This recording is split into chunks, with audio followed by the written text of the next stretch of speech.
Okay, so I'm going to share a bit of a story of my life. Okay, so this was my life before. I might stand over. This was my life before. Yeah. And there's a few people that used to work with me back then. I worked in a very big corporate company. This was pretty much what my desk looked like, except there was like 10 times more folders, 10 times more papers and post-it notes, and I was extremely stressed, overworked. I pretty much just threw myself into work, which was, in a way, I was numbing any emotions that were coming up for me, things that, you know, really getting into what it was that I wanted to do. I just thought, you know, growing up I saw my dad working to pay the bills, to, you know, buy a house, buy a car and all that other sort of stuff. And so as an adult, that's what I thought I had to do.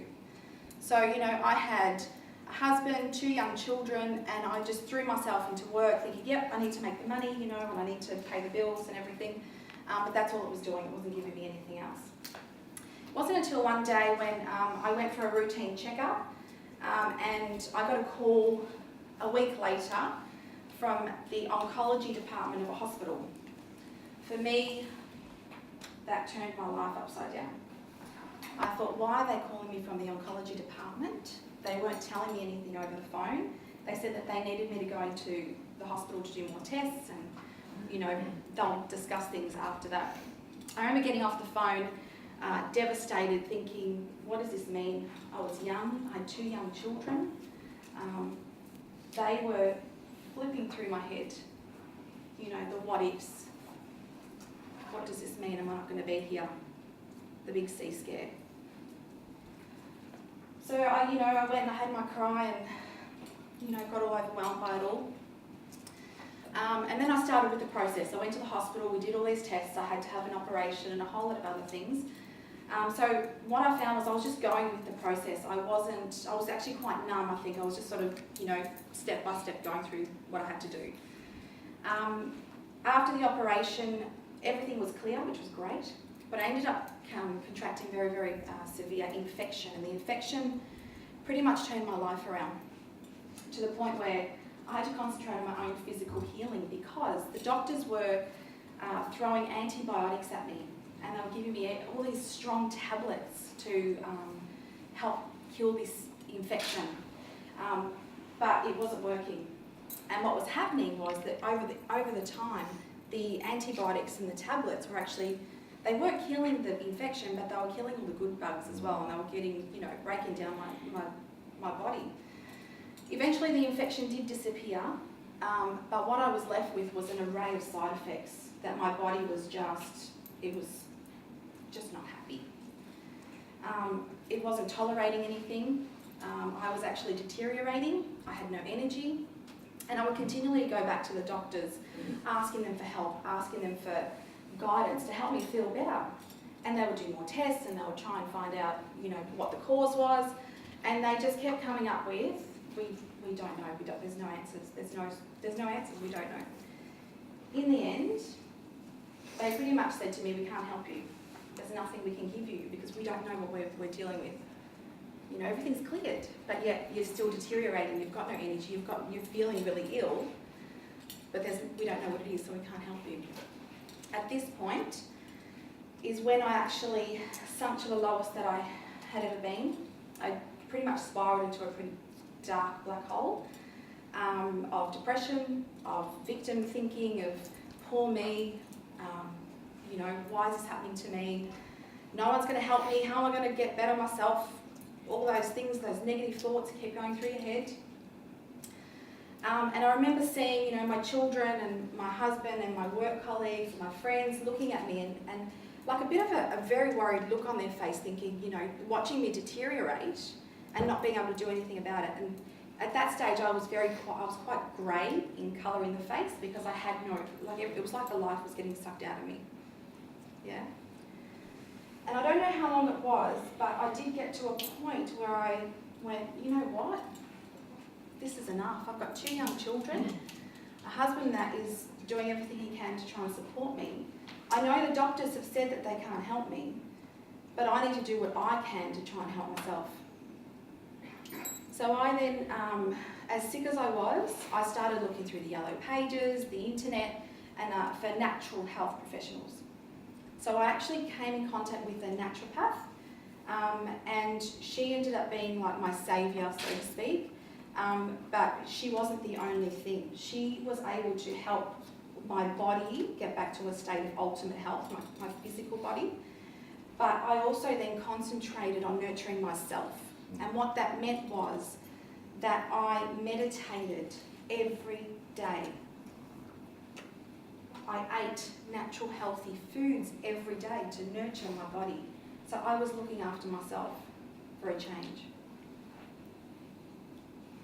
And I started saying positive affirmations continuously through the day, not just once a day, continuously. Whenever I would remember, I would say to myself, I am happy, healthy, whole and healed. I would visualise myself being healthy, even though I wasn't that way, even though I was sick and I wasn't able to get out of bed and I had no energy. I would visualise myself running around in a park, playing and having fun. I would visualise myself being happy and healthy by saying these beautiful affirmations continuously. And the other thing I did was gratitude. I concentrated on gratitude every second of the day. Instead of concentrating on the negative things and not having the energy and not having the perfect health that I wanted, I was concentrating on, I'm grateful for my kids coming and giving me a hug at night. I'm grateful for my husband who's supporting me. I'm grateful that I have a bed that I can sleep in. You know, little things, and that's what I continually did. Just being grateful for all those amazing things in my life. So my focus had shifted, my vision had shifted.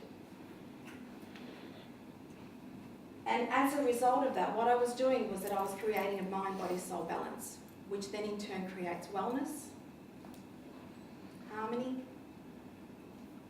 and that's what ended up happening over time.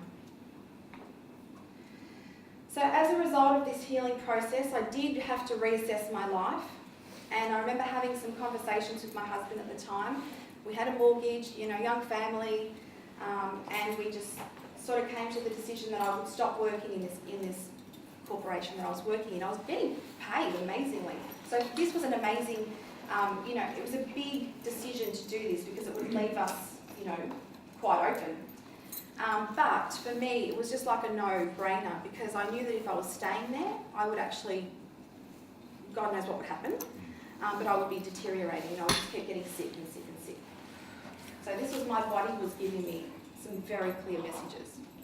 So we made the decision and I left my job. And as a result of that, we made some adjustments in the family. So we ended up selling our house. We moved to a quieter place in Melbourne. Beautiful home as well. Still a house, it didn't matter where we lived. And I started offering Reiki sessions from home, Reiki healing from home. And let me just go back for 1 second. The 3 questions that I always ask myself is what was I contributing to society? What was I doing to help our community? What was I doing for the greater good? These 3 questions in my healing process came up as the most important things for me. And if I wasn't feeling these answers were right for me, I had to change something. And that's why we made the decision to move. So as a result, doing the healing sessions from home and changing our lifestyle, I was happy and my family was happy. Everything around me was happy, but initially it had nothing to do with them. It started with me. But by me focusing on myself, this was the outcome. Just pure joy. And along the way, I've met some amazing people and had some amazing experiences, which I'm so grateful for. But if I hadn't taken that step and I hadn't made the changes and I hadn't listened to what it was that my body was telling me, I wouldn't have had these experiences. I would be at that desk and I would be, holding my head in stress and in anxiety. And that's me now, not literally, but that's how I feel now. Like I'm excited. I'm excited about life. I'm excited about what life has to offer me. You know, this is how I would prefer to be, as opposed to dragging myself out of bed in the mornings. You know, dreading going to work on a Monday morning. And these are my beautiful kids that I teach, and among other things. But you know, my journey's not over.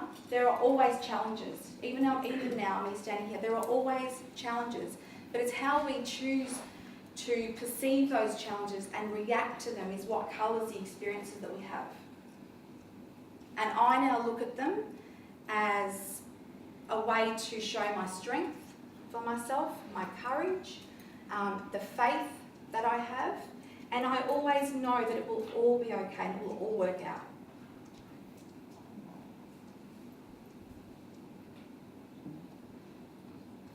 And the one thing that I do live by is that I have no regrets now. I choose to have no regrets in life, so I will turn up and do my best, pretty much. It would scare the hell out of me to do something, but I will do it anyway, because the fact of having that regret is what would be worse than actually going and doing something that I'm really, really scared of.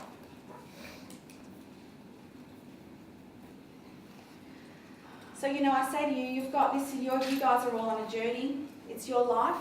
So it's up to you whether or not you want to allow yourself the permission to live the life that you want.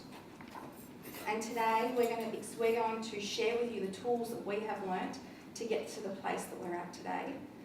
And we hope that you're ready. Thank you.